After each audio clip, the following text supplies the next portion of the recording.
You see, here's the thing that we know as vibrational beings that most of our physical human friends don't get at all. You're so involved in the translation of vibration, and you do a magnificent job of it through your vision, through your ears, through your nose, through your fingertips, through your tongue. You're translating vibration to such an emphatic, precise degree that you've got this reality now that you're really hung up on. You're so hung up on the reality that exists that you're all but ignoring the vibrational reality that is the precursor to everything that is to come in terms of manifestation, but it is the evidence of everything that is in terms of your evolution. This vibrational reality that you have been creating long before you got into this body and contributing to ever since, this is the vibrational reality that equals who we all are as non-physical beings. And it is the larger part of who you are.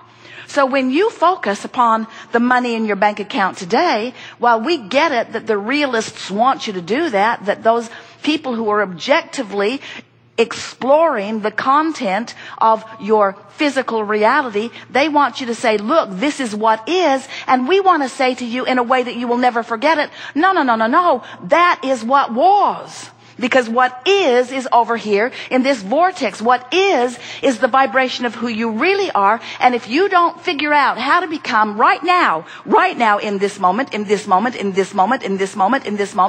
better vibrational match to what is, you can't be joyful.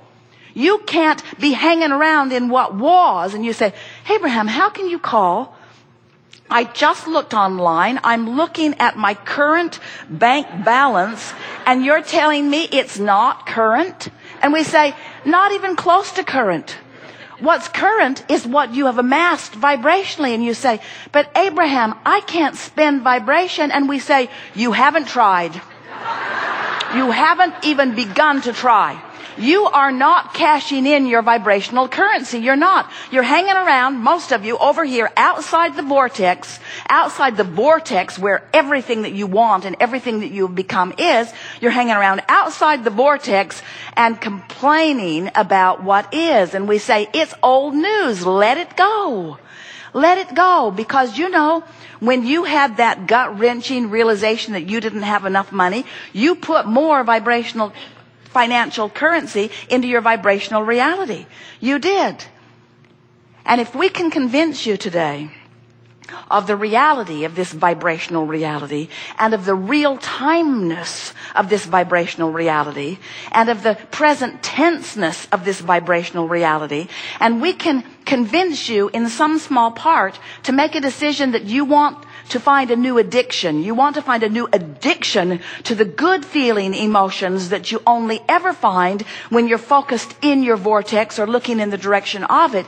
If we can convince you of the validity and the existence and the reality, the real-time reality, the furthest, most reaching reality of who you have become, and you are willing to not need to defend what is because it's old news anyway, what you're going to discover as you begin to hang around more in this vibrational sphere, fully connected with the wholeness of who you are, you will be able to look at reality as it now exists, feeling only love and appreciation for it, because it was the other side of the wave that equaled this, which is who you are, you see.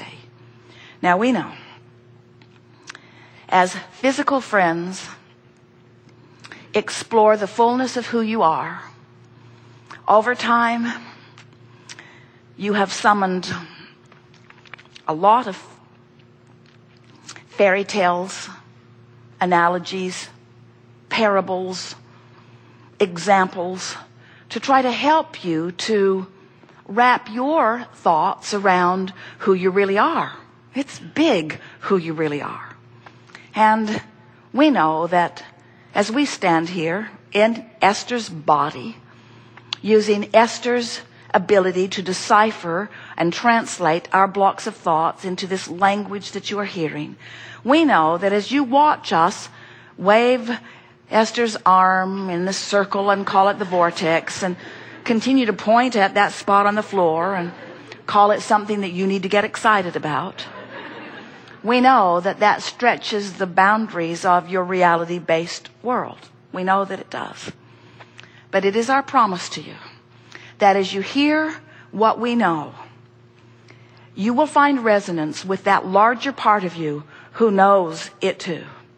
And as you feel the resonance with our description of these laws of the universe and our description of who you are and how you fit into the larger scheme of things, as you listen to our description of what your emotions are and why you feel the way you do, as you hear our description of this vibrational relationship between this physically focused you and this non-physically focused you, as you listen to these words, you will begin to feel the absolute resonance of that knowing, because the larger part of you is this knowing and knows this knowing and is offering it to you never-endedly.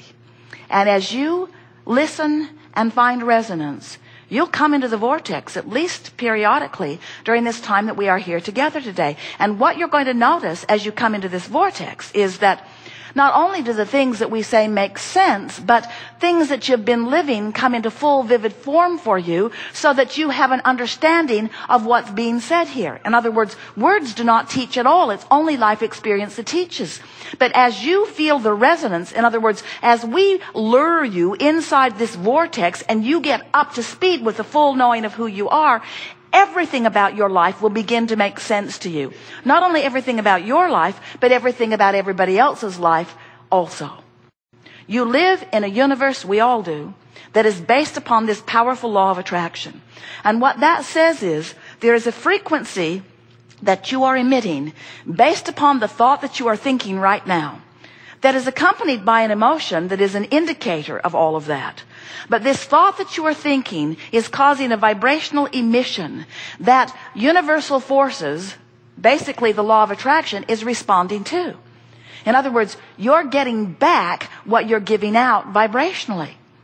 So if something is really bothering you and you're giving it a lot of attention, you are getting more evidence of it because of the attention that you're giving to it. Now, you knew that when you came, and you didn't see that as a bad thing, because as we were just explaining to you, the bigger the problem becomes, the bigger the solution becomes too.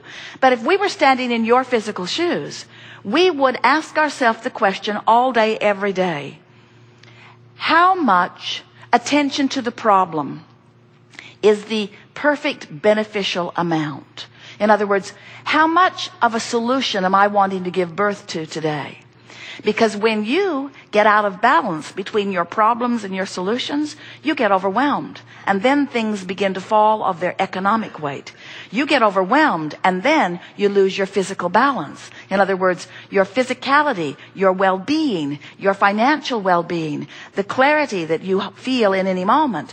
Everything about your experience is based upon your ability to balance this contrasting world in which you have deliberately focused yourself. We are here to say to you that we think that you are doing extremely well. You have come forth at a time when, for the most part, what you are living is in balance. But we know you to be, as a result of your assembling here with us today, those who are fine-tuning your experience, those who want to be deliberate creators, those who are no longer willing to just observe what's going on around and create by default. We can feel that you want to direct your thoughts, and we know that sometimes you get frustrated because it feels like in an avalanche of a negative thought, it's hard for you to find a thought that takes you into the vortex. We just want you to know that it's not only possible, it's probable. It's who you are. You were born to direct your thoughts by paying attention to the way you feel. So, we'll talk about it all day here today. It's our expectation that you will find yourself in the vortex over and over and over again. It's also our expectation that as a result of this conversation that we experience together here today, that we will undoubtedly take thought to places that it has not been before. And it is also our expectation that large numbers of you will find resonance with that new thought, and you will experience the deliciousness of what we are calling real-time living. In other words, part of a conversation that gives birth to a new thought that you are in the moment already up to speed with. When you're up to speed with the new thought, You are riding the crest of the wave in the process of creating, just like you knew you would when you made the decision to come into this physical body to begin with. Not one of you said, I'll go forth and suffer into expansion. Every one of you said, I'll go forth and think into expansion. I'll explore, and I will come to conclusions, and I will focus upon the best conclusion that I am able to conjure as I move along. I will be a deliberate creator. That's what you said. And we're here to remind you that you said it and that you meant it, and show you how easy it is to do it. What do you want to talk about? Some things? You've come wanting to visit. Begin right here. Further forward. Stand if you think it's you. Second row. You are the one.